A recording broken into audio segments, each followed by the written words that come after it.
Okay, well, I've shown you how to scrap an alloy rim out of a car, so I might as well show you how to scrap an alloy rim out of a bicycle.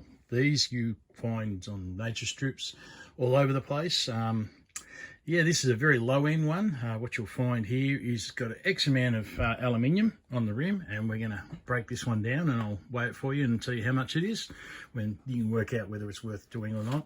Now, this particular one, you'll see here with these things here, which are called nipples, they actually are steel. So this is a very, very low-end bike. And these spokes will be steel as well. Wherever you get two metals of the same type, they tend to join together, tend to fuse together over time. So there's no point even trying to separate these two. It's just a bit of a waste of time. So if they, on a medium-sized bike, a medium quality bike, you'll find that these are usually nickel plated or chrome plated brass, and they're definitely worth putting aside and adding up. Now with the center, you'll get axle, ball bearings, nuts. You'll get a few things there. Some of that can be in size, which is the heavier gauge steel, and with the spokes, just in normal standard stuff. You get a tyre, which you've got to get rid of, which I can take you through that later on. And then you get the actual tube. If it's any good, you can use tubes for all sorts of different things. And later on the channel, I can show you some projects I've managed to utilize tyre tubes in from bicycles, and yeah, they've got some pretty interesting uses. All right, so I'll just rip this tyre off and see how we go. Okay, turns out the tyre was actually pretty good quality, as in still in good condition. So I'll put that aside. I'll probably trade that with somebody later on down the track when they need a spare one. Yeah, I really do like the trading and the bartering sort of things. So if there's a young fella out there who might want a couple of tyres, then yeah, I'll just say, give me some of the, even if it comes down to come around and have a chat with his family and say, hey, what sort of junk do you want to get rid of? And I can take that away for you. So you don't have to worry about big contracts. If you just want to do this as a hobby, yeah, help out your local neighborhood. Help out the people on your block. Just let them know that you can get rid of stuff, and you'll be amazed just how many people end up just saying, hey, do you want this and do you want that? And then the next thing you need to do is learn how to say no, because it adds up. And yeah, I'm sure there's a few scrappers out there who have got backyards full of stuff because they wanted to help out. Now, when it comes to the wheel, the actual rim, there's usually a bit of rubber just in here. Take that off. And yes, as you can see here with the rust, yeah, these are definitely steel nipples, so they're just going to get wasted. So scrapped. No time wasting time on that. So what I'm going to do, quick and easy, we're literally just going to get rid of this the quickest way I know how, which is just to go around and just cut it down. No sense wasting time doing all this properly. If you're doing bikes up, and I do apologise to any bike riders out there who see me doing this and just have a little bit of a cringe moment.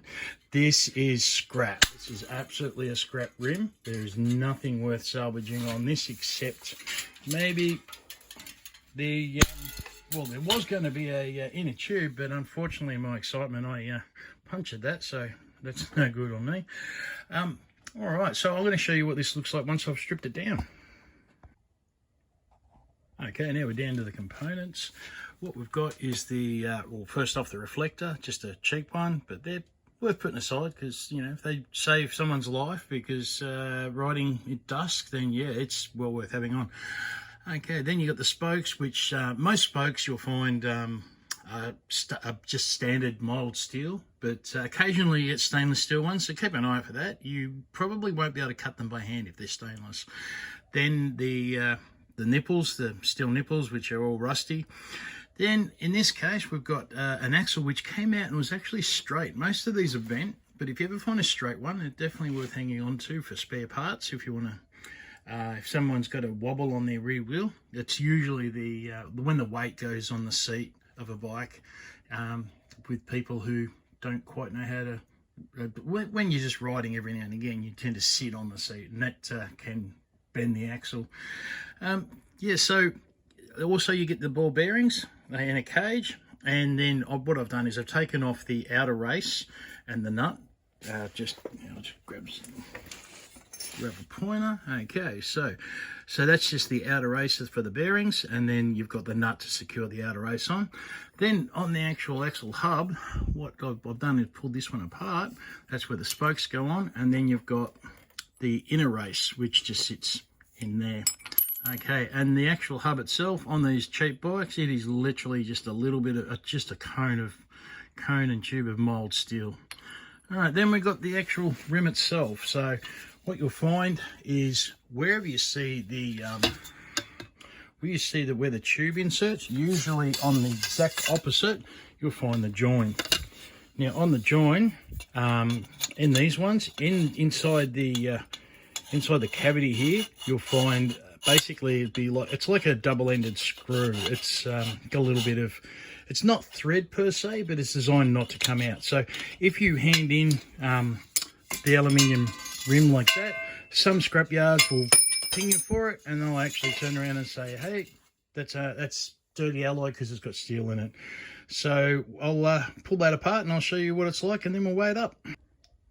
Okay, now the rim is pulled apart. To my surprise, there was just a smidgen over 400 grams in that. So that was a 26-inch mountain bike, and that had a bit over 400 grams. So I'd say if you were pulling apart 24 and 26-inch rims, you'd get an average of 400 grams per rim.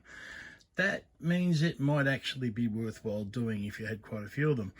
Okay, now the next section is where we have the connecting rods. As I said, they're not actually screws, but they are designed to basically never come out. And with these, because the steel's still in them, I'm probably just going to, these little bits here, I'll probably put in what we call dirty alloy or irony alloy, because of the iron alloy in the steel. And yeah, basically I might just leave them like that and just add them in there. It's probably not worth separating them, and it depends on what sort of person you are. I mean, there are days when I would I'd certainly sit there and take them out, and there's other days where I just go, no, that's silly. All right, so hopefully I believe in my lifetime that the best decisions that you can make are informed decisions, and hopefully I've given you information to work out whether it's ever worth doing this yourself. All right, and thanks again to Polly Prophet for everything he has done. He's an amazing guy. He's really helped me out, and I can tell you now that none of these videos would be here without him. So yeah, be sure to let him know that how appreciative I am of thee. I will certainly when I see him in person.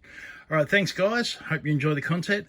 Let me know what else you want to see. This was a bit rushed. This was a little bit of a spur of the moment one. I didn't plan this out too well. But in future, I can take my time and get you some really good quality content. Or do you like the spur of the moment stuff? Let me know. Let me know if you just want to hear someone just go, oh, by the way, this is how you do this. So you let me know what you feel like saying, and I'll see if I can do it for you. Okay, thanks, guys.